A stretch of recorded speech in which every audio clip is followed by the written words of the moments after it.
बिस्मिल्लाहिर्रहमानिर्रहीम। अस्सलाम वालेकुम ख़वातीन व हज़रात, कैसे हैं आप? आपके मूड कैसे हैं? आपके मिजाज कैसे हैं? मैं आपका होस्ट दोस्त अरशद भट्टी हूँ। ऑन एयर विद अरशद भट्टी में आपको खुश आमदीद कहते हैं। खुदा रब करीम आपको खुश रखे, सलामत रखे, हंसता मुस्कुराता रखे। अल्लाह रब करीम आपको आसानी अता फ़रमाए और आसानियाँ तकसीम करने की तौफ़ीक़ अता फ़रमाए। आमीन सुम्मा आमीन। बहुत सी शख्सियात की इंटरव्यूज़ हम करते हैं और हर एक का अपना जो है एक पहलू शख्सियत के होते हैं। आज जो हमारे मेहमान हैं ये लिखारी भी हैं, ना सिर्फ ये कि उन्होंने कॉलम्स लिखे, उन्होंने अफ़साने लिखे, उन्होंने आज़ाद नज़में लिखी, बल्कि टेलीविज़न के हवाले से उनकी पूरी सीरीज़ जो हैं प्रोग्राम्स की आती रहीं, पाकिस्तान की तारीख़ के हवाले से, पाकिस्तान की सियासत के हवाले से और ख़ास तौर पे कनाडा में जो सोशल इश्यूज़ हैं उस हवाले से। नवाए वक्त के लिए जो हैं वो तसलसल से कॉलम्स लिखती हैं। मिडल ईस्ट में बहुत से जो हैं वेबसाइट्स और अखबारात के लिए, यूरोप और लंदन में जो हैं मुख्तलिफ़ अखबारात के लिए, वेबसाइट्स के लिए लिखती हैं। 3 किताबें इनकी, तीसरी किताब बस अभी जस्ट रिलीज़ होने वाली है। पहली किताब इनकी थी रोटी खाती मूर्तियाँ, कॉलम्स की ये किताब थी। फिर ख्वाब से लिपटी कहानियाँ एक इनकी किताब आई, जिस पे बड़ी बोल्ड इस हवाले से कि एक ख़ातून होने के वाले से जिन मौज़ूआत को उन्होंने टच किया, शायद बहुत कम ऐसा होता है कि आप उसको इस तरीके से बयान करें। और अफ़साना ज़ाहिर है, जो अफ़साने की हमने पढ़ी थी, ड्रामे की और अफ़साने की तारीफ़ ये है कि वो हकीकत नहीं होता, लेकिन हकीकत से बहुत करीब होता है। और ऐसा ज़रूरी तो नहीं, इनकी एक और किताब जो है बहुत जल्द लॉन्च हो रही है, वो नसरी नज़मों की किताब है। जी हाँ, रुबीना फैसल साहब हमारे साथ मौजूद हैं, खुश आमदीद कहेंगे। रुबीना साहब अस्सलाम वालेकुम। वालेकुम अस्सलाम। क्या हाल चाल है? खैरियत से? हाँ जी, अच्छा, वो कहते हैं, वो शुरू में कहते हैं जो इतनी उम्र से अन्ना सारा काम कर लिया तो नहीं उम्र तो बहुत हो गई है, बल्कि काम थोड़ा किया है। अच्छा, ये डिफरेंट मतलब एक चीज़ आप देखते हैं ना कि कॉलम्स भी आ रहे हैं, नसरी नज़में भी आ रही हैं, साथ अफसाने भी आ रहे हैं और फिर पॉलिटिक्स भी है। ये सारा कुछ लगता है कि शख्सियत जो है उसमें इज़्तिराब है। ऐसी कोई चीज़ है कि या हसासियत बहुत ज़्यादा है, सेंसिटिव बहुत है, तो हर चीज़ को चाहती हैं कि जो कुछ देखें उसको बयान कर दें? मेरा ख्याल है जो लिखने का एक मीडियम है वो, और जब लिखता है इंसान तो इसी एक ही मकसद के लिए लिखता है कि जो देखता है उसका फ़र्ज़ होता है एक राइटर का कि उसको दिखाए, अपने कारी को भी दिखाए। और एक चीज़ होती है आपके अंदर का, एक जो आपने इज़्तिराब का लफ्ज़ यूज़ किया है, बड़ा सही है कि वो आपके अंदर बेचैनी रहती है। अब ये जो किताब अभी आपने पकड़ी हुई है, ये मैं आप सोच नहीं सकते कि रात को मुझे नींद नहीं आती थी, और ये नसरी नज़में हैं, आज़ाद भी नहीं नसरी हैं। तो ये खुद ही एक उस मतलब जो फॉर्म ज़हन में आया उसको आपने सफ़े पे में जी लिखा और उसके बाद आप मुतमईन हो गई, चलें आज का काम जी। ठीक हो गया। और कई दफ़ा एक रात में 4-4 5-5 डिफरेंट मौजू आते हैं ज़हन में। तो ये तो खुदा की तरफ से, मुझे यानी अब 100% श्योर है कि ये खुदा की तरफ से चीज़ें होती हैं। फिर जहाँ तक आपने कॉलम का और अफसाना का कहा कि डिफरेंट डिफरेंट चीज़ें क्यों, तो ये एक होता एक्सप्रेशन या वे ऑफ एक्सप्रेशन, लेकिन उसकी जैसे वो कहते हैं ना कि पानी ने बहना तो है ही है, किसी भी सूरत बह जाएगा। तो कई दफ़ा होता है टाइम नहीं होता, कॉलम तो लिखना है ना हफ्ते में एक दफ़ा बैठ के, वो तुम टॉपिक देखती हूँ, अच्छा इस पे लिखना है, इस पे। लेकिन अफसाना क्या है, वो जब आप देखते हैं कोई चीज़ आपको एकदम आपको लगती है जाके, सही बात फिर वो कहानी खुद ही बनने लग जाती है। बिल्कुल ठीक जी, है, किरदार आपके आगे पीछे हाँ, वो ज़रूरी नहीं हो है कि वो जाते हैं। हकीकत से हों, लेकिन ज़ाहिर है जी, आप लेते ड्राइव कहीं हकीकत से ही कर रहे होते हैं सही। तो उसको। फिर जितनी ज़्यादा टाइम को आप ऑर्गेनाइज कर सकते हैं, उस हिसाब से ज़्यादा ऑर्गेनाइज कर लें तो कहानी, कम करें तो कॉलम, उससे भी सही कम करें तो नज़्म। सही बात तो है। ये चीज़ें इस चलें तरह। ठीक है। अच्छा, इस पे ज़ाहिर है आपकी किताबों पे भी उससे गुफ्तगू करते रहेंगे। आपने सियासत पे भी इस हवाले से कि शायद जो हसास है, हम पाकिस्तानी आ तो गए जी। हैं, लेकिन हमारा दिल किसी न किसी हवाले से वहाँ लगा रहता है। और आप डिफरेंट तरीके से, मैंने देखा भी आपका लेटेस्ट, मैं एक कॉलम देख रहा था, पता नहीं वो छपा अभी कि नहीं छपा है, उसमें आपने इमरान खान साहब के हवाले से बात की है और फिर आपने तकरीबन पाकिस्तान की तारीख को शुरू से लेकर आखिर तक बताया कि किस किस तरह लोग जो हैं। तो आपको क्या लगता है कि सियासतदानों ने इस्तेहसाल किया लोगों का, मुल्क का, कि कहीं कहीं दूसरी इस्टेब्लिशमेंट जिसमें मिलिट्री इस्टेब्लिशमेंट भी थी, इवन इस्लाम के नाम पे भी बहुत कुछ होता रहा? जनरली मैं आपका लूँगा कि क्या ओवरव्यू क्या, और उसके बाद फिर हम डिफरेंट टॉपिक से बात करेंगे। सही। जनरल तो यही है कि आप का जो क्वेश्चन है उसका मुख्तसर जवाब यह है कि जिसका जहाँ पर हाथ पड़ा उसने अवाम का इस्तेहसाल किया। कोई भी सिंसियर नहीं है। मैंने टॉक शो किए, मेरे टॉक शो में हर तरह के लोग आए, ब्यूरोक्रेसी से, आर्मी से रिलेटेड, मीडिया से रिलेटेड। मुझे कोई बंदा पाकिस्तान के साथ सिंसियर नहीं लगा, कुछ एक आध को निकाल के बीच में से। वो भी इस तरह के उनको भी मेरा ख्याल है मुफाहमत ही करनी पड़ती है, या आइंदा कर लेंगे और ज़रा 2-4 सालों में। तो पाकिस्तान के साथ ना आपने भी देखा होगा, यहाँ पे रिटायर्ड ब्यूरोक्रेट्स भी बैठे हुए हैं, रिटायर्ड आर्मी वाले भी बैठे हुए हैं। आप उनसे बात करके देख लें, आपको लगेगा कि शायद आप स्टूपिड हैं, आपने नहीं कुछ पढ़ा हुआ, वो आपको पाकिस्तान के बिल्कुल एक अगेंस्ट पिक्चर दिखाते हैं। तो ये मेरा ख्याल है कि पाकिस्तान की हर मामले से बदकिस्मती है, ये वो औरत है जिसको अभी तक कोई वो सच्चा प्यार नहीं मिल सका। पाकिस्तान के साथ जो है जी, ये खिलवाड़ हो और रहा फिर पाकिस्तान वो तजर्बे भी हो रहे हैं बार बार, वो कितने की दफ़ा तजर्बे करे, मतलब इतनी दफ़ा तजर्बे बहुत हो रहे हैं। ये तो ऐसे लग रहा है जैसे कायदे आज़म ने एक छिछोरे बच्चों को एक खिलौना पकड़ा दिया था कि खेलो, सब अपने उन्होंने तो हिसाब से नहीं, खेल लेकिन उन्होंने तो नहीं पकड़ाया, उन्होंने तो जाहिर है एक जज्बे के तहत एक चीज़ के तहत आया, लेकिन तो आगे जो लोग उसको इस्तेमाल कर रहे हैं ये तो उनके ऊपर है। लेकिन क्या कोई भी, मतलब अभी इतनी पॉलिटिकल पार्टीज आ गई हैं, आर्मी ने भी हुकूमत करके देख ली, पीपल्स पार्टी भी आ गई, और इन सम सेंस जमात इस्लामी भी, ज़िया-उल-हक साहब थे तो ऑलवेज वो भी उस हवाले से रही, नून लीग भी आ गई, काफ लीग भी आ गई, MQM भी आ गई, तमाम पार्टीज ने अपना अपना हिस्सा तो किया, सिवाय एक शायद इमरान खान अभी तक बरसर-इक़्तिदार नहीं आए, लेकिन जो उनके साथ आजकल बंदे आए हुए तो वो हर पार्टी से आए हुए हैं। नहीं, इमरान खान का भी शौक जल्दी पूरा हो जाएगा, उनको भी मैं वही तो कह रही हूँ, जो लोग बहुत गुस्से से कहते हैं कि इमरान खान को नहीं आना चाहिए, तो और जो खुशी से कहते हैं कि आना चाहिए, एक चांस तो दें, आखिरी चांस। नहीं, उन दोनों के लिए आना चाहिए, क्योंकि जो बहुत ज़्यादा उम्मीदें लगा के बैठे हुए हैं उनको भी पता चल जाएगा कि यानी उनकी भी उम्मीद टूटनी तो है ही। ये तो आप लिख लें, इमरान खान साहब से भी उम्मीद टूट जाएगी, लोगों उम्मीद टूटेगी। ज़्यादा से ज़्यादा ये होगा कि अयूब खान इरा शायद वापस आ जाए, डेवलपमेंट के हिसाब से कुछ कर जाएं लोगों के लिए। जैसे पेशावर के सूबे KPK में उन्होंने क्या जो हेल्थ का, पुलिस का और स्कूल्स का बताते हैं कि बेहतर हुआ है, और हेल्थ का, यानी ये इस तरह के इंफ्रास्ट्रक्चर के लेवल पे। लेकिन जो तब्दीली जिसकी इमरान खान साहब बात करते हैं ना, और जो एक होप देते हैं, और जो लोग जोश से उनके पीछे पागलों की तरह भागने लग जाते हैं, उससे मुझे डर लगता है। क्योंकि जब आप जितनी उम्मीद किसी से कितनी मोहब्बत करते हैं, वो जब पूरी नहीं होती आप उतने ही टूटते हैं। हाँ, मतलब वो अगर जो मोहब्बत है वो उतनी शिद्दत से जो है, फिर खिलाफ भी लोग, या नफरत तो नहीं कहूँगा, लेकिन फिर जाहिर है हाँ। और इनकी लक इस मामले में भुट्टो साहब जैसी नहीं है, क्योंकि भुट्टो साहब का ये हो गया था कि उनके साथ सिंध के अनपढ़ जाहिल लोग थे, जो कम पढ़ा लिखा, जो जिसमें शाऊर नहीं होता ना, उसकी मोहब्बत लेकिन वो मतलब प्रस्तिश होती है। मुमकिन है बाज लोग इसको अनपढ़ और जाहिल को अच्छा ना समझे, लेकिन ये था कि वो लोग अंधाधुंध तकलीद करते थे किस वाले से। कम पढ़े लिखे लोग थे, उनमें शाऊर नहीं था। वो सिंध का वडेरा शाऊर देता ही नहीं ना। ये भी अलमिया है पाकिस्तान का। पंजाब साइड पे, साउथ साइड पे जाएंगे, जागीरदार और नवाब और ये सिंधी जो इनके वडेरे हैं वो नहीं शाऊर देते। हाँ, साउथ पंजाब से लेके आगे इंटीरियर सिंध तक सूरत हाल। क्योंकि आप किसी पढ़े लिखे बंदे से, बाशऊर बंदे से हम मोहब्बत करवा सकते हैं, प्रस्तिश नहीं करवा सकते। इमरान खान के जो है ना, उसको क्यों विजिलेंट ज़्यादा रहना पड़ेगा, और उसको ख़तरा क्यों है ज़्यादा, कि उसके साथ पढ़े लिखे लोग हैं और बाशऊर लोग हैं। और जब उनके ख्वाब टूटे तो उन्होंने ये नहीं कहना कि सेकंड चांस देने वाले नहीं है। भुट्टो जो है वो कल भी जिंदा था, आज भी उन्होंने उठा के खुद ही इनको मरम्मत कर देनी। अच्छा, अब क्या लगता है आपको इस वक्त, थोड़ा चलें सियासत पे बात चल पड़ी तो सियासत पे बात करते हैं। अभी जो सिचुएशन है, मतलब इससे पहले नवाज शरीफ साहब के बारे में था कि आएंगे नहीं, अब वो आ गए हैं। PTI की बड़ी मतलब कह लें कि लोग बहुत पसंद कर रहे हैं, कह रहे हैं कि उनका बड़ा है। आपको क्या लगता है जो जेल में चले गए हैं? नहीं, जनरली अभी आपको क्या लगता है कि मतलब अच्छा, इन जनरल ये है कि देखें, मुझे इस टाइम नवाज शरीफ साहब पे तरस आ रहा है। वही तरस आ रहा है जो उस ज़माने में हमारे पेरेंट्स को भुट्टो पे आया होगा। क्योंकि ये तर्स कल को इमरान खान पे भी हमें आ सकता है। जिस चीज़ का मुझे डर है ना, वो यही है कि देखें, ये बात सिर्फ करप्शन की नहीं है। करप्शन की बात होती तो आप लोगों को तो पहले ही पता था कि वो करप्ट हैं, आप लोग उनको इलेक्शन में क्यों आने देते हैं? उससे पहले वो साफ असलम बेग वाला केस हर बंदे को पता था, मेहरान बैंक वाला पता था ना, खरीदे हैं सबने, ISI का नाम आया हुआ है। सब चीज़ें आने के बावजूद आप आंखों देखी मक्खी निगल रहे हैं। कौन निकल रहा है?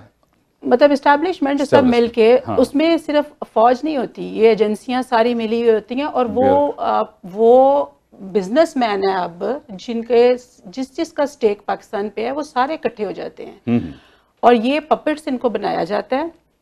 और मुझे अफसोस क्या होता है, अफसोस मुझे ये होता है कि ये सीखते नहीं है। यानी एक चीज़ है ना, आपको पता है कि बेनज़ीर और नवाज शरीफ नए जब आई बेनज़ीर, उसको हुकूमत नहीं नवाज शरीफ ने करने दी। नवाज शरीफ का ये था कि किसी तरह बाय हुक और बाय क्रुक इससे जान छूट जाए, वो सब कुछ करने को तैयार थे। यहाँ सियासतदान मार खाते हैं। ये चाहिए इनको, जैसे वो सारे इकट्ठे हो गए थे ना अयूब खान के खिलाफ, सारी डेमोक्रेटिक फोर्सेस इकट्ठी हो गई थी, तो अयूब खान जैसा डिक्टेटर भी नहीं टिक सका था। तो ये इकट्ठे नहीं होते, ये एक दूसरे को गिराने के लिए खुद उनका हिस्सा बनते हैं। इनको ये नहीं पता होता कल को यही वक्त इनके साथ बिल्कुल सही है। जो कुछ मतलब नवाज शरीफ साहब कहा करते थे आज उस तरफ आ रहा है। और अच्छा, अभी नवाज शरीफ साहब बड़ी बात कर रहे हैं कि जेल में उनके साथ बड़ी ज्यादती हो रही है, हमने कुछ देखा भी है। तो ये जो करने वाले होते हैं उनको नहीं पता होता कि कल कुछ और भी हो सकता है। नहीं, क्योंकि अब नवाज शरीफ के साथ वो करेंगे, क्योंकि नवाज शरीफ साहब अब वापस मेरा नहीं ख्याल के आने वाले हैं। और एक दफ़ा वो पहुंच गए अडयाला, तो इसका मतलब है कि बस चले गए। लेकिन जो करने वाले हैं वो वाले हाथ नहीं होते ना। अब देखें, यही चीज़ अगर नवाज शरीफ ने सीख ली होती तो वो भुट्टो की हिस्ट्री पढ़ गई। भुट्टो से ज़्यादा इंटेलिजेंट, ज़्यादा स्मार्ट और ज़्यादा ये लोगों को काबू करने वाला कंट्रोलिंग बंदा कौन था? जब उसका ये अंजाम हो गया कि उनकी काल कोठरी में पुलिस वाला उनके सामने खड़े होके पेशाब करता था, उनको टीज करने के लिए, उनकी सेल्फ रिस्पेक्ट, ईगो हर्ट करने के लिए। और जो कुछ उनके आखिरी दिनों के बारे में पढ़े, उनकी अपनी जो किताब है, अगर मुझे असैसिनेट कर दिया गया, रोंगटे खड़े हो जाते हैं आपके, कि आपको पता है कि, और आप ये किताबें ही पढ़ लें, आप उस बड़े लीडर का देख लें कि हाँ क्या हाल हुआ। तो इसलिए ना नवाज शरीफ ने सबक सीखा, ना आज जो उसके साथ कर रहे हैं वो सीख रहे हैं। इसलिए ये साइकिल आपका चलता ही रहेगा उस वक्त तक जब तक कोई बाशऊर। मैं यही तो कह रही हूँ कि अगर नवाज शरीफ साहब ये कर जाते, इसका पॉलिटिकल विंग ही ख़त्म करवा देते और स्टैंड ले लेते। ये खुद कंप्रोमाइज़ करके आते हैं। इसी तरह इमरान खान कंप्रोमाइज़ करके आ रहा है। जिस दिन इमरान खान ने पार्लियामेंट के आगे धरना दिया था, उस दिन उसने कॉम्प्रोमाइज़ कर लिया था। उसको पता चल गया था कि यही तरीका है आगे आने का। तो वो जब वो तरीके देखें, आप अगर कांटे बो रहे हैं तो कांटे ही चुनेंगे ना। ये तो नहीं होगा कि आप आर्मी से मुफाहमत करेंगे तो आर्मी जो है वो बाद में आपको हमेशा ही रखेगी, फूलों का हार देगी। नहीं, ऐसे नहीं होगा। वही होगा जो उनके साथ हुआ। और देखिए, करप्शन की बात कोई नई नहीं है, सबको पता है। मैं ये नहीं कह रही, मैं करप्शन को जस्टिफाई नहीं कर रही, लेकिन इमरान खान जो है, भुट्टो पे क्या था? कुछ भी नहीं था। कोई पॉइंट निकल आएगा, इनकी कोई पुरानी, इनकी वो सीता वाइटी इनके गले पे इन्होंने डाल देनी है लाके, और इन पे शरई अदालतें बैठ जाएंगी। हाँ, और अगर इनके खिलाफ जाना है तो, अगर उनके खिलाफ नहीं जाना है तो फिर नहीं जाना। वो किसी के खिलाफ भी तो वो जाते तो हैं, क्योंकि देखें इमरान खान पपेट ऐसा पपेट नहीं है, उसके भी दिमाग में पूरा एक अखरोट है, पता ही है आपको। तो वो ये नहीं होगा कि ये लोग, आप ऐसी बातें करती हैं, आपको लगता है लोग आप पे तनकीद करेंगे कि आप किसी को? नहीं, ये तो फैक्ट है ना, सबको पता है। जैसे नवाज शरीफ साहब इनको पता था ना, लेकिन उनकी भी वो अलग इतने कॉम्प्रोमाइजिंग बंदे हैं, किसी वो भी चीख पड़ते हैं कि भाई मैं ये नहीं कर सकता, वहां पे वो पकड़े जाते हैं। जरदारी बिल्कुल ठीक रहता है, क्योंकि जरदारी जैसा बेहिस बंदा और इस तरह का बंदा, पीपल्स पार्टी वाले भी अब गालियां निकालेंगे। लेकिन अब वो लफ्ज़ ये ना कि अब लोगों ने इतने लफ्ज़ ये यूज़ कर लिए कि करते हुए शर्म हमें भी नहीं अब आती कि इतनी ज़्यादा कैसे कोई बंदा, मतलब गैरत नाम की कोई चीज़ ही ना हो किसी में। या तो इस तरह का कोई बंदा हो तो इनकी बातों पे पपेट की तरह नाचता रहे, तो वो क्यानी साहब और जरदारी जैसा गुड कोऑर्डिनेशन 5 साल निकल जाएंगे। नहीं, लेकिन अभी जरदारी साहब को, नवाज शरीफ साहब से जरदारी साहब को बहुत एतराज़ है कि जब उन्होंने एक मुलाकात को जो है, वो शायद नवाज शरीफ साहब ये समझे होंगे कि अब मेरे साथ सारे गुडी गुडी हो जाएंगे, लेकिन वही उनके साथ हुआ। वो मुलाकात उन्होंने नहीं की, जरदारी साहब भी नाराज़ हुए और जो उनको ला रहे थे वो भी नाराज़ हो गए, और फिर उनके लिए प्रॉब्लम। जरदारी साहब का देखिए, पहले जब तक बेनज़ीर रही है उनका एस्टैब्लिशमेंट के साथ, पीपल्स पार्टी की तो पहचान ही ये थी, एंटी एस्टैब्लिशमेंट। हाँ, वो पहचान जरदारी साहब ने ख़त्म की। अब ये पीपल्स पार्टी वो नहीं है ना, आप तो इसको जरदारी पार्टी का नाम देना। ये तो अब लोगों की पार्टी रही नहीं है, ये तो अब एक कॉम्प्रोमाइज़ की सबसे ज़्यादा, अगर किसी ने पाकिस्तान में पॉलिटिकली जिंदा रहना है तो सिर्फ ये जरदारी जैसे लोग रह सकते हैं, क्योंकि ना इनकी कोई से है। नवाज शरीफ भी, वो भी किसी बात पे बेचारे जब तड़पते हैं तो उनको उठा के फेंक देते हैं, और वो तड़पते ज़रूर हैं, वो ज़रूर, वो भी अपनी उसमें से बाहर आने की कोशिश करते हैं। कभी अदालतों पे हमले करवा दिए, कभी वो कर दिया क्या, तो ये, लेकिन जरदारी साहब ताकत जिसके पास आए, ताकत वो कहता है कि मैं इस्तेमाल करूँ, वो ये नहीं देखता, आमिर बन जाता है। अच्छा, गुफ्तगू मेरी कोई और थी, लेकिन वो इस तरफ चली गई, तो इसी को फिर आगे चलाएंगे। एक कमर्शियल ब्रेक लेते हैं, प्रोग्राम में वापस आएंगे। क्या रोल, क्योंकि रुबीना फैसल साहबा ने बहुत इस हवाले से जो है सामने ज़्यादा कम आती रही हैं, लेकिन टॉक शोज़ में, लिखने में, अगर आप इनके कॉलम्स पढ़ें और बहुत सारी चीज़ें पढ़ें तो आपको पता चलेगा कि किस तरह जो है ये फील करती हैं और किस तरह उसको एक्सप्रेस करती हैं। कमर्शियल ब्रेक के बाद वापस आएंगे और फिर पाकिस्तान की ही सूरत हाल से और कनाडा को भी थोड़ा सा रिलेट करने की कोशिश करेंगे कि यहाँ हम बैठ के बड़ी बात वहाँ की करते हैं, हम क्या कंट्रीब्यूट कर रहे हैं या नेगेटिव चीज़ें चल रही हैं। और प्लस इन सियासतदानों ने, चाहे PTI हो, नो लीग हो या पीपल्स पार्टी हो, और साथ साथ आर्मी का रोल क्या रहा और हमारे जो इस्लाम पसंद अनासिर हैं उनका क्या रोल रहा पाकिस्तान में अब तक। स्टे ट्यून्ड, कमर्शियल ब्रेक के बाद प्रोग्राम में वापस आते हैं।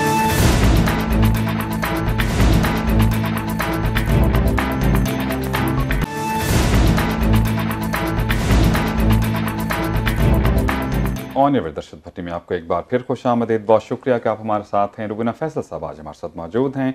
हम जनरल बात कर रहे हैं पाकिस्तान की सियासत के हवाले से भी और कुछ कनाडा को भी टच करेंगे।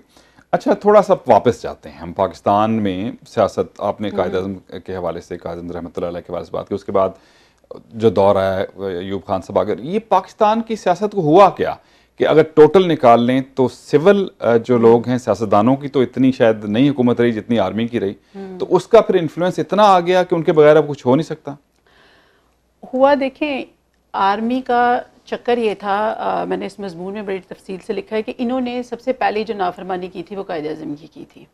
तब तो जनरल ग्रेसी थे, लोग कहते हैं कि जी वो तो ब्रिटिश आर्मी का था।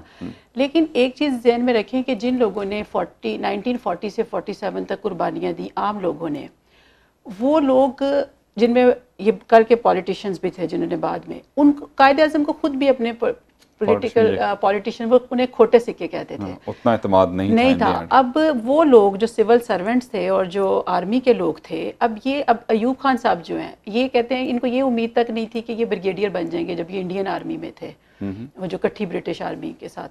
तो ये इन्होंने कहा कहीं कि ऐसे, हाँ, कि उनको ये उम्मीद ही नहीं थी कि वो ब्रिगेडियर भी बन सकते हैं। वो शायद इस वजह से भी कि सोचते होंगे मुसलमान है, शायद हमारी प्रमोशन। हाँ, यानी ये जो और कॉम्पिटेंसी का लेवल भी एक से बढ़ के कॉम्पिटेंट होता था और वही चीज़ फेवरेटिज्म वहाँ भी चलती थी। लेकिन ये लोग जब आए और पाकिस्तान बनने से पहले जब ये कायद-ए-आज़म जाते थे किसी भी ऐसे अदारे में जहाँ सिविल सर्वेंट्स होते थे, तो ये कायद-ए-आज़म के साथ मुसलमान जो सिविल सर्वेंट थे, ये डरते थे, हाथ भी नहीं मिलाते थे। उसके बाद इंडियन जो थे वो पूरा ऑन करते थे गांधी साहब को, ये नहीं करते थे। लेकिन जब वो तैयार हो गया पाकिस्तान इनके लिए, सबसे पहले भाग के आए और सबसे पहले इन्होंने, और मज़े की बात है, यानी आयरनी है कि जिन जिन लोगों को ज़्यादा कोई कंसर्न नहीं था, जैसे मौलवी तो बहुत मुखालफत कर रहा था, उन लोगों ने, सिविल सर्वेंट और आर्मी बिल्कुल इंडिफरेंट, मौलवी पूरी मुखालफत कर रहा है, उसके बावजूद ये सारे आए, पाकिस्तान बना। इन तीनों ने पकड़ लिया पाकिस्तान को। और पहले जो है गवर्नर जनरल 1935 के एक्ट के तहत जब कायद-ए-आज़म ने वो गवर्नर जनरल का ओहदा लिया, उनके बाद वो जो दूसरे आए, उनको जो पहला सिविल सर्वेंट था गुलाम मोहम्मद, उन्होंने हटा दिया। अब बात सिविल सर्वेंट से शुरू हुई थी, फिर ये आर्मी को इन्होंने इन्वॉल्व किया, फिर अयूब साहब को इन्होंने बुलाया खुद, उनको हर तरह का डिफेंस सेक्रेटरी भी, पहले डिफेंस मिनिस्टर बना दिया, आर्मी चीफ भी बना दिया, उनके तो मुझे लगवा दी। तो वो ये दोनों, और फिर उसके बाद इनको अपनी उसके करने के लिए चीज़ों को, फिर जब अमेरिका से एड लेनी होती है, अब ये बातें तल्ख तो बहुत हैं, लेकिन ये कि आपने 1950 में एड का आपका काम शुरू हो गया, आपका पहला कॉन्स्टिट्यूशन बना नहीं था, आपने एड शुरू कर दी थी। उस एड के तहत आपने एंटी सोशलिज्म की वॉर करनी थी, उसके लिए आपको मौलवी चाहिए। अब वो मौलवी साहब आगे, उन्होंने रशिया के साथ कम्युनिज्म को काफर कर, कम्युनिस्ट जो भी था, कम्युनिज्म एक डिफरेंट चीज, सोशलिज्म वो नहीं करते थे, उस पर कुफर के फतवे लगने लग गए। वो कुफर के फतवे और वो गद्दारी के सर्टिफिकेट उस जमाने से जारी होना शुरू हो गए। इवन जब फातिमा जिन्ना खड़ी हुई हैं, जब सारे अपोजिशन लीडर्स को पता चल गया था, और सबसे देखें ईस्ट पाकिस्तान में सबसे ज़्यादा बाशऊर पॉलिटिशियंस थे वहाँ पे। 1954 के इलेक्शन में वो लोग अपने आप को मैच्योर कर चुके हुए थे, ठीक। तो उन लोगों ने फातिमा जिन्ना का साथ दिया। वो जमहूरियत में फिर आगे जिस तरह पाकिस्तान बनने में वो लोग आगे थे ना, कायद-ए-आज़म के बाजू बने हुए थे, इसी तरह जमहूरियत बचाने के लिए वो लोग आए। इन लोगों ने फिर वो गद्दारी की और वो इस तरह कर दिए। तो इन चीज़ों ने आहिस्ता आहिस्ता इतनी जड़ें पकड़ी और इसको किसी ने ठीक नहीं किया। कौन करता, क्योंकि आर्मी इतनी हावी हो गई, एस्टेब्लिशमेंट इतनी हावी हो गई, ब्यूरोक्रेसी इतनी हावी हो गई, सियासतदान तो उनके रहमो करम पे आ गया। फिर सही सियासतदान उसके रहमो करम पे ऐसे आ गए कि सियासतदानों को जब मौका मिलता है फिर ये लड़ना शुरू हो जाते हैं, आपस में लड़ना शुरू हो जाते हैं। आपस में लड़ना, उस वक्त भी मेरा 8 प्राइम मिनिस्टर शायद बदले हाँ विद इन, हाँ मतलब अगर आप देखें जल्दी 1958 तक, जब तक मार्शल लॉ नहीं लगा, 53 से 58 तक ये लोग लड़ते ही रहे हैं। और लड़ते यही कि वो किसी को टिकने नहीं देते थे, बात वही अथॉरिटी की।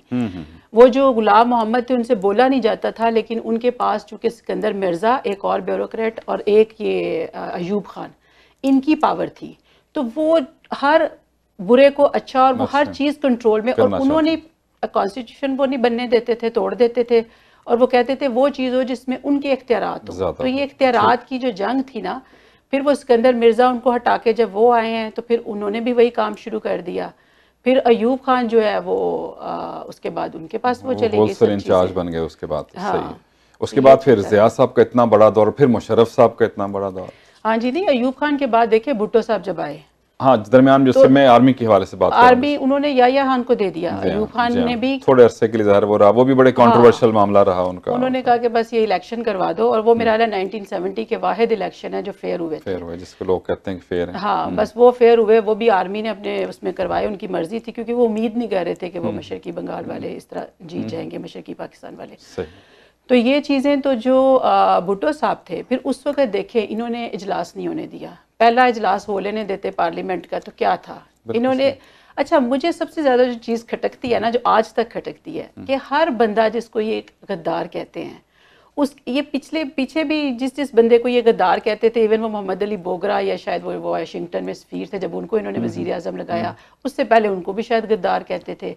हर बंदे को वो जो है सोहरवर्दी साहब, उनको भी गद्दार, हर बंदे को गद्दार भी कहते हैं, और फिर हर बंदा वही वज़ीर आज़म भी बनता है आपका। बिल्कुल सही है। तो ये नहीं मुझे समझ आई कि वो सारे गद्दार तो आप पे हुकूमत करते रहे हैं, तो अब आपने उन गद्दारों को खुद ही देते हैं और खुद ही सर्टिफिकेट जारी करते हैं, तो ये बड़ी खतरनाक गेम है पाकिस्तान में। अच्छा, अब सियासतदानों के हवाले से भुट्टो साहब भी देख लें, फांसी चढ़ गए, बहुत से लोग जो हैं वो नाहल हो जाते हैं, और बेनज़ीर भी जेल में, चलें जरदारी साहब को दिस पॉइंट ऑफ व्यू वो भी जेल में। लेकिन अगर देखें दूसरी तरफ आर्मी में भी तो बहुत से लोगों ने बहुत सारे काम किए। अभी मुशर्रफ साहब को कहते हैं कि जी क्या कुछ नहीं किया, तो उनके लिए कानून और है पाकिस्तान में, सियासतदानों के लिए और है। ये तो अब ओपन सीक्रेट है तो सब जानते हैं, बोलते हैं, लेकिन कुछ कहीं मतलब इसका कोई वो हल नहीं है। हाँ, लेकिन वो अपना डिफेंस देते हैं कि ऐसी कोई सूरत नहीं, हमारा एक डेकोरम, हमारा एक इदारा है, हम अपने इदारों के लोगों के खिलाफ कुछ काम करेंगे तो हमारा मोरल डाउन होता है। असल में बात आर्मी की, आपको पता है सुपरमेसी की वजह जो मुझे समझ में आती है वो क्या है, ऑर्गेनाइज्ड है, डिसिप्लिन्ड है। पाकिस्तान में क्या प्रॉब्लम है, ये पॉलिटिक्स के साथ क्या प्रॉब्लम है, पॉलिटिशियंस के साथ ये प्रॉब्लम है कि एक तो इनको किसी ने ग्रो नहीं होने दिया। जब एक होता है ना नेचुरल प्रोसेस से, जैसे इंडिया में हो रहा था, नेहरू जैसा बड़ा लीडर उनको मिल गया, उसके बाद वो जो भी उस रिफाइन होके चलने दिया फैक्ट्री उसको। में हाँ। नहीं, और वो लीडर बहुत बड़े थे। आप हमें इख्तलाफ जितना मर्जी से, सियासी लीडर नेहरू जैसा बहुत ज़बरदस्त वो लीडर थे। उन्होंने ट्रेन किया अपने लोगों को, और वो ट्रेनिंग हमारे कायद-ए-आज़म बेचारे शुरू में एक साल बाद तो अल्लाह को प्यारे हो गए, वीक थे। जब उन्होंने ये लफ्ज़ कहे थे ना, जब उनको ये फौज का पता चल गया था इनकी करतूत ये होने वाले हैं, तो वो जो स्टाफ एकेडमी में उनकी तकरीर है, वो कहते हैं कि सिर्फ 500 लफ्ज़ की इतनी मुख्तसर तकरीर थी कि उनसे बोला भी नहीं जा रहा था, और उसमें उन्होंने ये कहा था कि ये सिविल सुपरमेसी को कायम रखना है, तुम लोग हमारे यानी हुक्म के ताबिया होगे।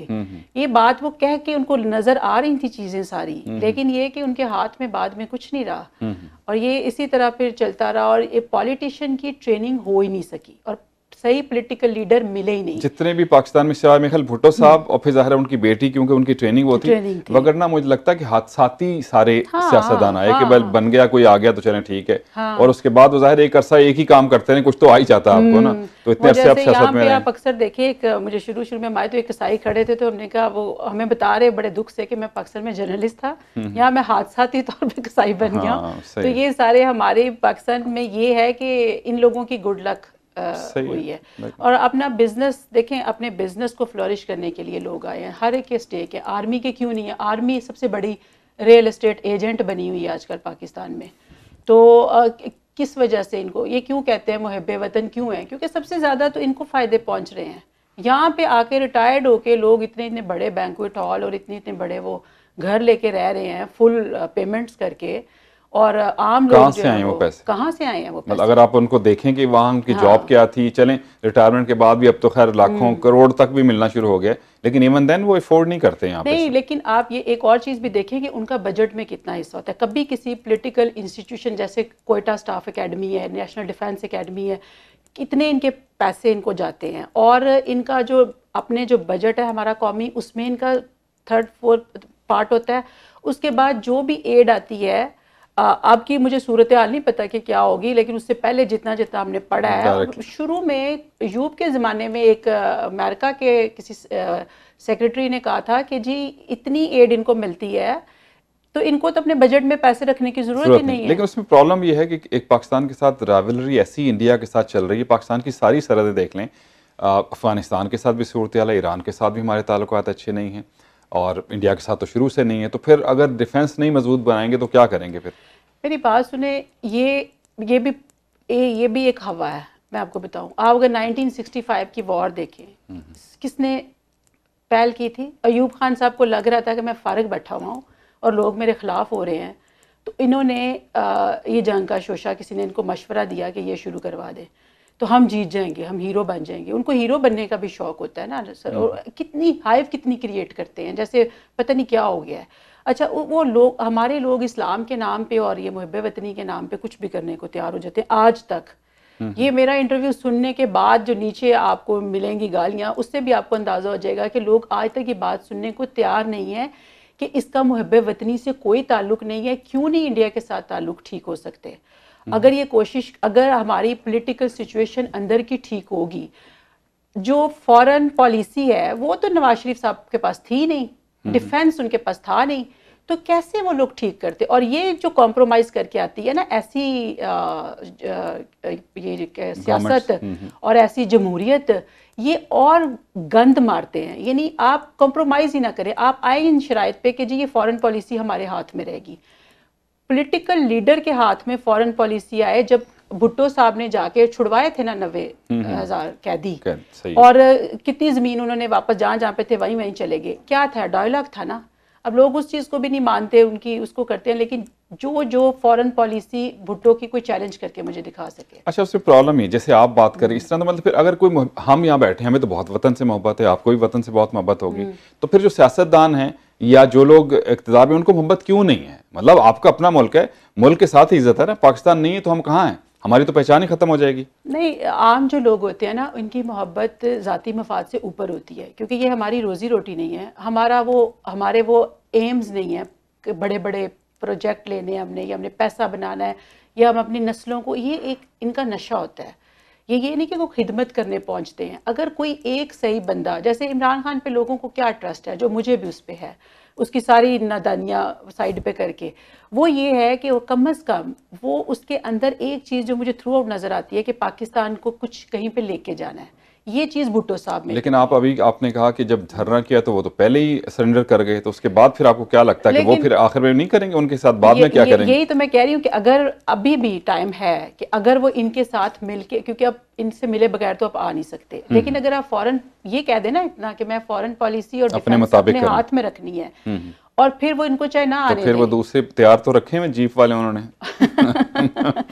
तो इसलिए वो बाकी आप जो इंडिया वाले कहते हैं ना, ये अब आपको समझ आ रही है ना कि ये अगर ये गवर्नमेंट जो है जमहूरी गवर्नमेंट चलती है तो इंडिया के साथ भी ताल्लुकात आपके सही हो सकते हैं। आप इसको डिफेंस वो वेलफेयर स्टेट बनने ही नहीं देते, आपने शुरू दिन से इसको अस्करी स्टेट की हालत में रखा हुआ है। नहीं, लेकिन आप अगर जनरली अब देखें, हम थोड़ा हर तरह से एनालाइज करना होगा, फौज कितनी है, कितने परसेंट फौज है? अगर हम पाकिस्तान की 22 करोड़ आवाम के निकाल के देखें तो क्या वो इतने इफेक्टिव हैं कि इतने करोड़ों लोगों की निस्बत वो इतने हावी हैं कि जाहिर है वो भी तो मुल्क का हिस्सा हैं, मुल्क की हिफाजत करते हैं, जाने देते हैं अपनी, उनके बगैर पाकिस्तान का जो है वो तहफ़्फ़ुज़ जो है वो मुमकिन नहीं है। तो फिर तहफ़्फ़ुज़ पाकिस्तान को कुछ भी नहीं होने लगा। जिस तरह इस्लाम मौलवी ने डर बिठाया हुआ ना, इस्लाम खतरे में, और इस्लाम को कुछ भी नहीं होना, खुदा ने वादा किया है। और आप एक तरफ तो कहते हैं कि जी इस्लाम का वादा हमें ख्वाब में आया था और पाकिस्तान का वादा हजूर पाक ने खुद आके किया और इसको कुछ नहीं हो सकता, एक तरफ तो आप ये कहते हैं। तो आप तो फिर हजूर पाक पे और अल्लाह मियां पे छोड़े ना पाकिस्तान को, तो आप ये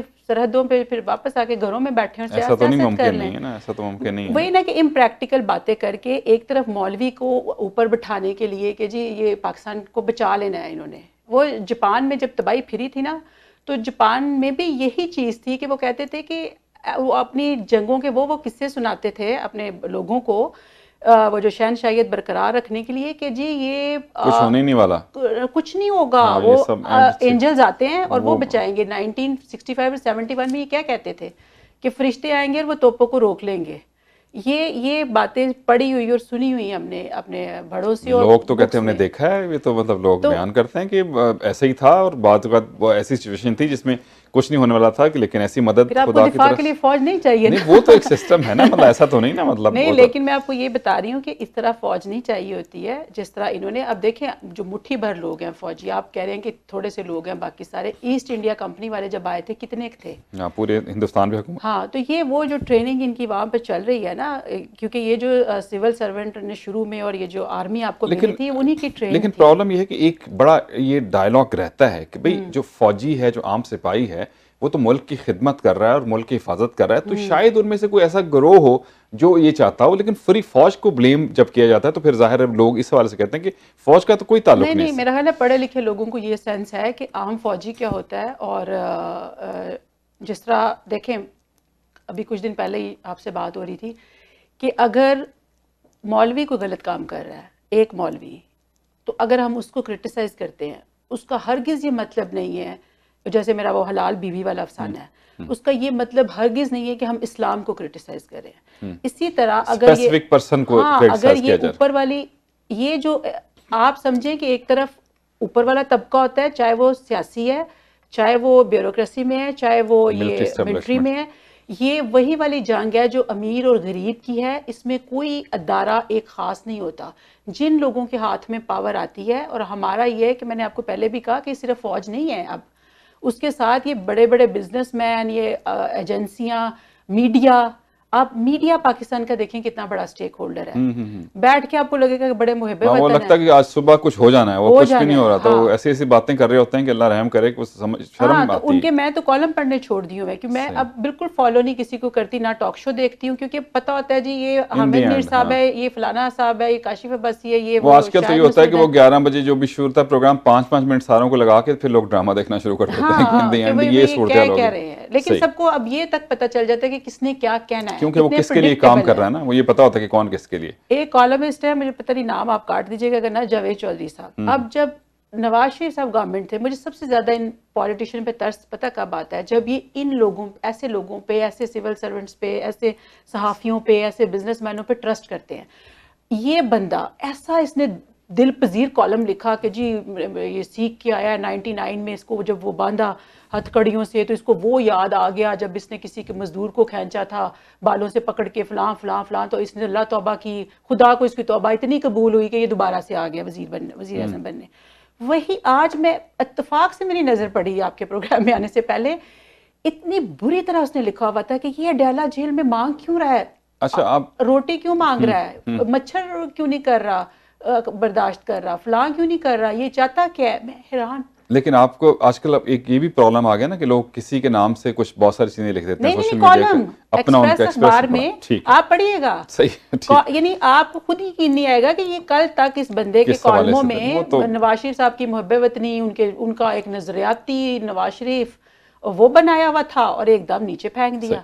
चलें, हमारी गुफ्तगू का सिलसिला जारी रहेगा, कहीं और निकल गया गुफ्तगू, मैंने अदब पे आपकी बात ही नहीं की, लेकिन चलें देखते हैं। एक कमर्शियल ब्रेक लेंगे, कुछ बातें अभी मेरे जहन में हैं और उसी का सिलसिला जारी रखेंगे। इस कमर्शियल ब्रेक के बाद प्रोग्राम में वापस आते हैं। Stay tuned.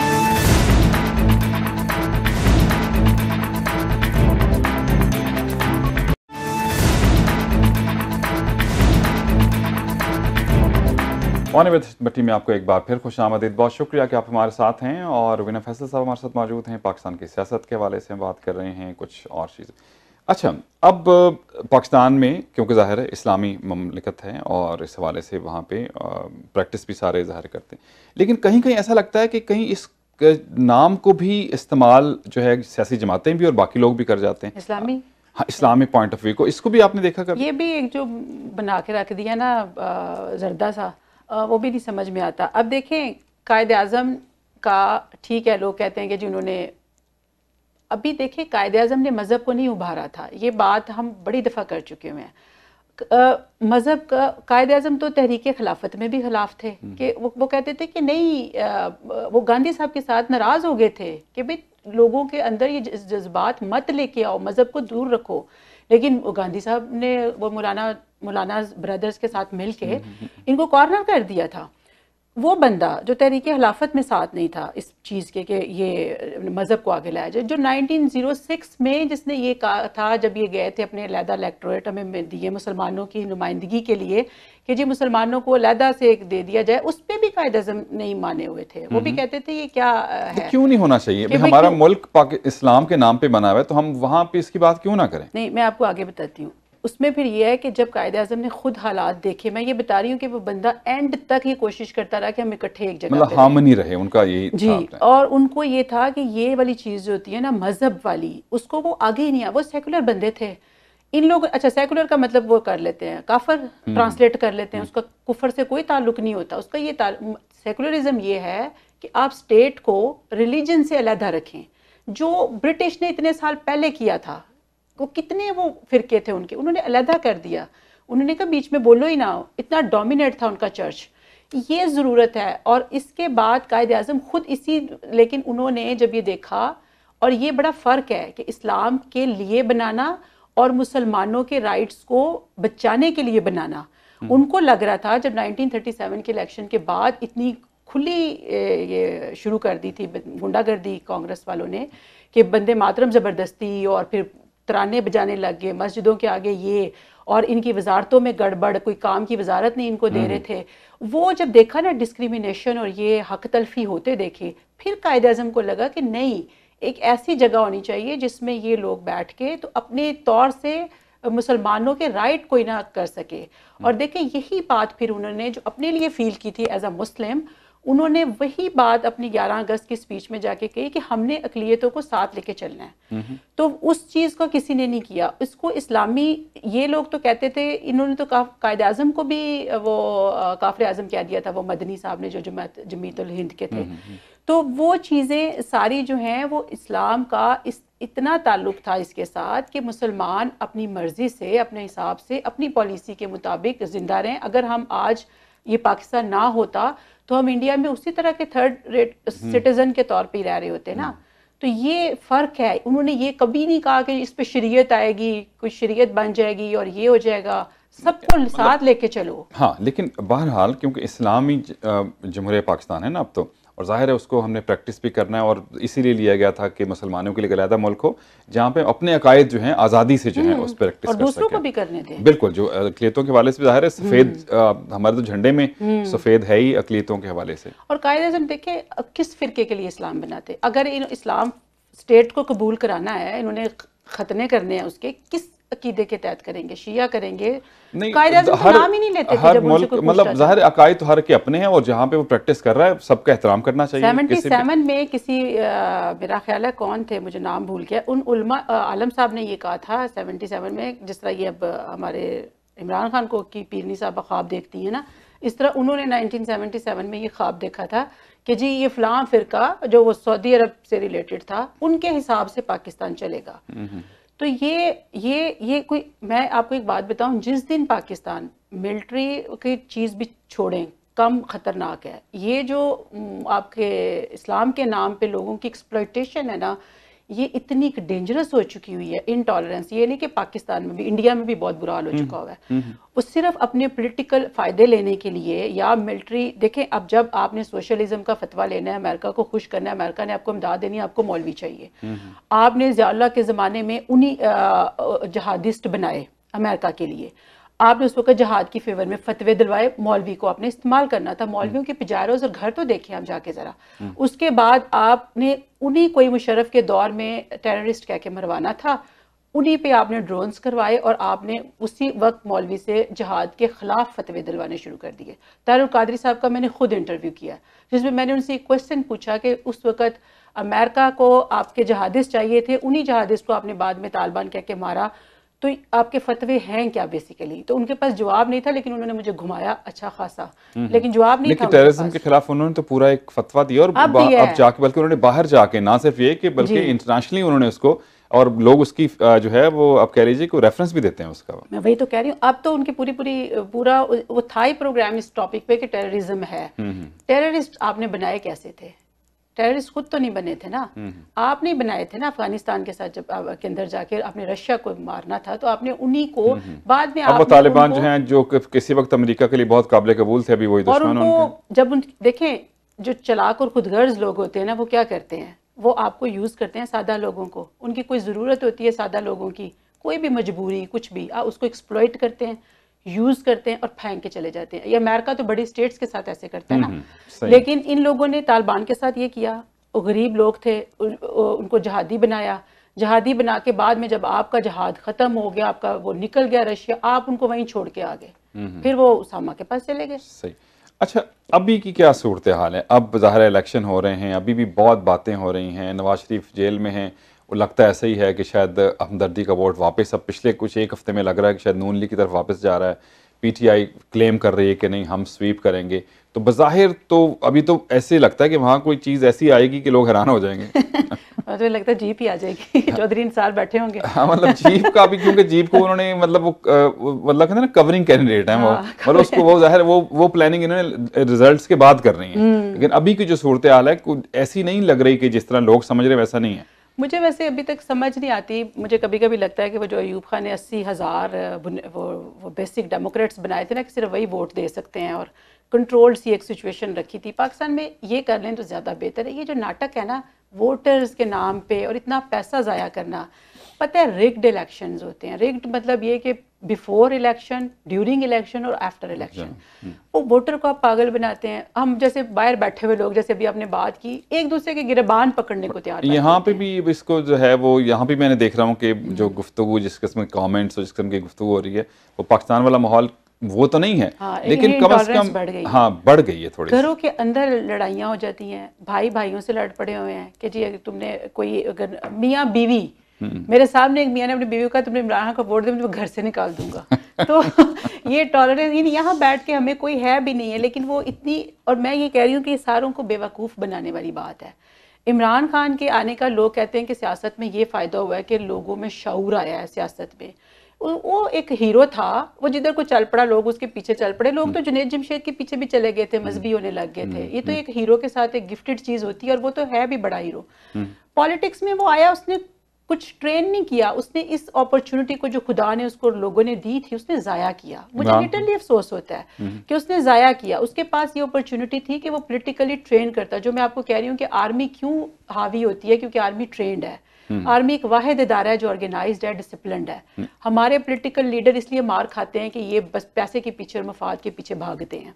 और सिविल सर्वेंट्स का क्या कहना, जो उनका जाती उनके साथ जो गवर्नमेंट आएगी उनके साथ उनकी तो भाई जो गवर्नमेंट आएगी जेड़ा आया और ना लगे, ऑफ कोर्स उनका काम ही है। उनका काम ही ये है। तो ऐसे लोगों पे करना, और मीडिया भी यही है, सेम मीडिया के 19-20 मीडिया का जो आप देखते हैं, मुझे तो बड़ी बाज़-औक़ात मायूसी होती है पाकिस्तान मीडिया देख के कि प्योरली अब कैटेगराइज हो गया मीडिया कि कौन किसके लिए कर रहा है, और झूठ इतना, वो कहते हैं ना जो बात के इतना झूठ बोलो कि सच लगने लगे। अब वो सूरत हाल है नहीं, और वही ना कि वो इतना मज़ाक़ा हेज लगता है। अब एक चैनल है ARY अगर है तो वो एक टोटल वो एक पता चलता है, और आपको मतली होने लग जाती है कि खुदा के वास्ते बस कर दो, यानी हम पागल बैठे हुए हैं। सिमिलरली जो लोग उसके खिलाफ, अब तो बेचारे नवाज शरीफ से कोई भी नहीं रहा, मेरा नहीं ख्याल, अगर आपको कोई पता हो। जियो पहले काफी फेवर करता था। हाँ, नहीं वो मुजीब शामी वगैरह करते थे, काफी लोग थे उसके साथ भी, दुनिया चैनल पे भी करते थे। लेकिन ये कि अब तो मैं क्योंकि इतना फॉलो नहीं करती, कभी नजर पड़ जाए तो, लेकिन ये कि ये चीजें आपको इमरान खान पे मुझे ज्यादा जो अफसोस होता है ना, वो सबसे बड़ा मेरा है कि इसने लोगों की जुबानें गंदी की। लेकिन वो तो एक बात, दूसरी तरफ आप कह रहे हैं कि एक शऊर भी दिया है। नहीं, मैं वही तो कह रही हूँ कि वो शऊर, जो मैंने शऊर नहीं कहा, मैंने कहा लोगों को पॉलिटिकली लोग कहते हैं कि इसने शऊर दिया लेके आया, ऐसा नहीं है। उसको ये यूज कर सकता था, उनको अच्छे ट्रेन कर सकता था। देखिए मुझे अगर आज मौका मिले ना 20 लोगों को आगे तकरीर करने का, मैं सोचूंगी कि मैं इनको क्या अच्छी बात सिखाऊं। अगर लोग मुझे फॉलो करेंगे तो ये मेरे ऊपर एक जिम्मेदारी आ जाएगी ऑटोमेटिकली अल्लाह की तरफ से। इन लोगों के इतने बड़े मजमे, और इसने क्या किया, शेख रशीद को सौंप दिया। भाई वो डिजर्व करता है कि ये लोग तुम्हारे लिए आए हैं, आपने आगे से पकड़ के वो शेख रशीद जैसा जोकर उनके सामने कर दिया। मतलब क्या क्रेडिबिलिटी क्या उन बंदे की, जो अपने मुंह से कहते हैं हम GHQ के हैं। फवाद चौधरी जैसे बंदे, ये मैं इनकी लैंग्वेज सुन के हैरान रह जाती हूँ जब ये गालियाँ दे रहे होते हैं। तो ये चीज़ें आपने अपने बच्चों को क्या दिया। और सबसे बड़ी बात, लोग कहते हैं कि ये उसका ज़ाती मामला है। देखिए, ज़ाती मामला नहीं होता है। इमरान खान बाकी अच्छा, फिर पता क्या कहेंगे कि जी ये तो सभी लीडर कर रहे हैं करप्शन, वो वाली जो दूसरी करप्शन है। अच्छा, ये उसकी ज़ाती ज़िंदगी है। इमरान खान की कोई ज़ाती ज़िंदगी नहीं है। इमरान खान अपने पीछे एक लेगेसी छोड़ के जाएगा, जब भी गया। हर बंदा छोड़ के जाता है ना। अब इसकी क्या लेगेसी होगी, इसकी वो जो अभी बीवी आई है उसकी क्या होगी, सोशल इम्पैक्ट क्या पड़ा इन शादियों का। एक होती है जो वो लोग कर रहे थे, सबको पता था, सब कहते थे वो ये तो है ही ऐसे। ये बंदे को, ये नहीं मैं कहती कि ये फरिश्ता, इसको खुदा ने मौका दिया था कि ये अपनी नस्ल को किसी लीडर की तरह सुधार के जाता। लेकिन कुछ ना कुछ तो किया है ना इन्होंने, मसलन मतलब एक इकट्ठा किया, इतने लोग फॉलो कर रहे हैं और वो इसी हवाले से कि चेंज आ जाएगी, तब्दीली आ जाएगी, तब्दीली के लिए लोग इनको देख रहे हैं। अब मुझे उन लोगों को देख के अफसोस होता है, क्योंकि वो लोग अब क्या सीख के जा रहे हैं इनसे। वो लोग जब देखे भुट्टो के पास कितना बड़ा क्राउड आता था, कितने लोग आते थे, कितना वाइब्रेंट उसका क्राउड होता था। वो भुट्टो साहब ने भी वो मौका अपना गवाया, लेकिन उनका ये होता था कि फिर भी वो भी कितनी गलत ज़बान यूज़ करने लगे थे।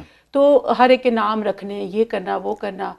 अब उसी ज़माने में मुफ्ती महमूद थे, जब भुट्टो साहब की बिल्कुल अखीर हुई पड़ी थी ना, और वो माफिया मांगने पे आए हुए थे सारे, जब ये 9 सितारे बन गए थे, तो इचरे में ये मुफ्ती महमूद के पास गए थे।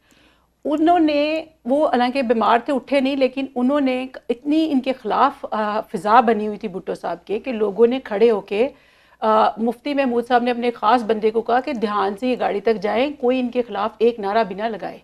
ये होता है आपने लोगों को सिखाना। और ये चीज़ आप लोगों को सिखाने की बजाय आप लोगों को खड़े होके कह रहे हैं कि जी। लेकिन शायद ये वजह भी तो हो सकती है कि इतनी फ्रस्ट्रेशन है कि लोग क्या करें, फिर अगर उनको कुछ नहीं समझ आ रही तो फिर क्या करें।